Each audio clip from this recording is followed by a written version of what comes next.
هیا که نن ستا ټول دوستان خپلوان او شتمني در سره وي، ایا د قیامت په ورځ به هم در سره مرسته وکړی شي؟ د سورة البقره 123 آیات یو ژور حقیقت بیانوي. او له هغې ورځې یعنې د قیامت له ورځې څخه وویرېږئ چې هیڅوک به د بل چا له عذابه څه دفع نه کړي، نه به ترې فدیه قبوله شي، نه به شفاعت ورته ګټه ورسوي او نه به مرسته ورسره وشي. الله تعالی بني اسرائیلو او ټولو انسانانو ته خبرداری ورکوي چې د قیامت په ورځ به هر انسان د خپلو اعمالو مسؤول وي. هلته به د بل چا مرسته کار نه کوي، پیسې، مال او فدیه هیڅ نه منل کیږي. بیله د الله د اجازې هیڅ شفاعت ګټه نه رسوي. هیڅ ځواک او دوستی انسان نه ژغوري. نو د نجات لار یوازې ایمان، تقوا او نیک عملونه دي. دا آیات د بني اسرائیلو په اړه نازل شوی و.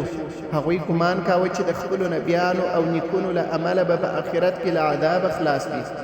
الله تعالی هغوی ته وفرمیل چې د قیامت په ورځ نسب، قوم او دعوې نه، بلکې ایمان او عمل ارزښت لري.